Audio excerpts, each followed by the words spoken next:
quick in-fight scenario, whether it's sparring, amateur fight, or pro fight. It's just a quick scenario, and we're gonna go through 3 different versions of the scenario. So just follow me.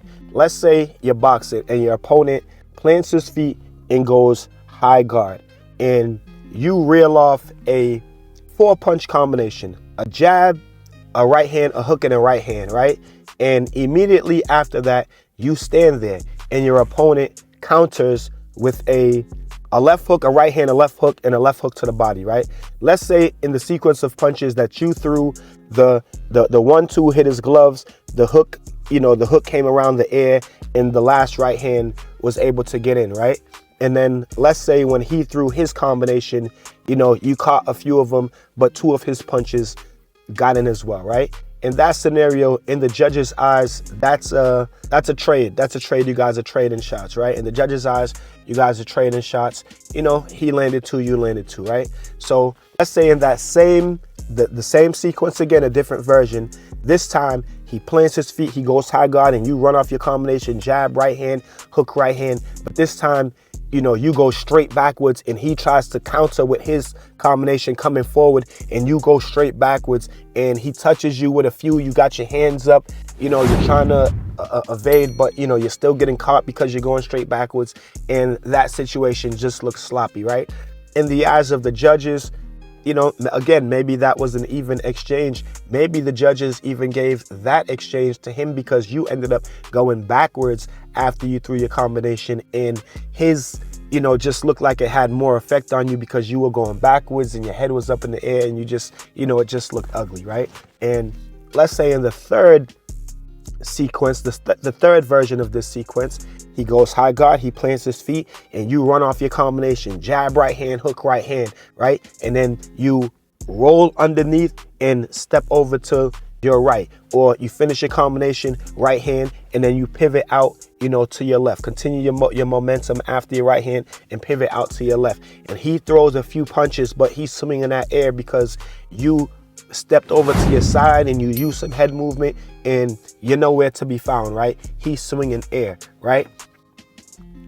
There's one very subtle, small thing that made all 3 of those sequences, all 3 versions of those sequences look different. And it is the lateral movement, using your feet, moving after you throw your punches, right? Not going straight backwards. I gave you guys the video about you guys being better boxers if you just move your head. Well, here's something else. A lot of you guys will be better boxers if you just move your feet a little bit, right? A little bit of head movement, a little bit of footwork, right? You don't have to stand right in front of your opponent after you throw your punches and give him a chance or her to rifle off shots and gain back the points that you just gained, in the eyes of the judges, right? You know how many times we're in sparring and the kids are going back and forth, and I'm like, yo, move your feet. You know what I'm saying? You got hit, right? You threw a nice combination, but then you got hit because you stood right there. Right after you finish your shots, you didn't move your feet, and then they moved their feet, and then the next sequence is completely different because the other fighter didn't land no punches. You know what I'm saying? So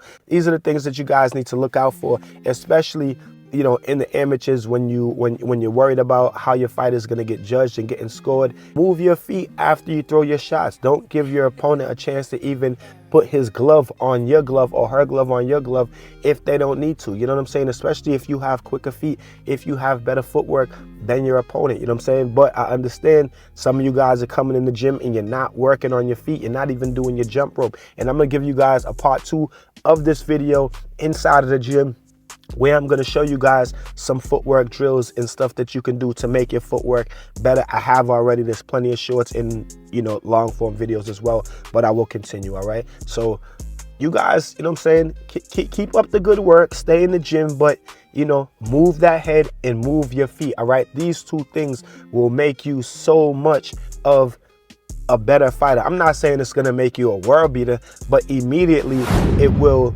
help you not get hit, as much as you're getting hit, and you'll see it immediately. You know what I'm saying? You start working on moving your feet after you throw your combinations, moving your head after you throw your combinations, and you'll see that you're not getting hit as much. And of course, if you're not getting hit as much, then that obviously, should make you a better fighter if you're throwing your shit and landing your shit. You know what I'm saying? The name of the game is to hit and not get hit. So you guys follow me, all right?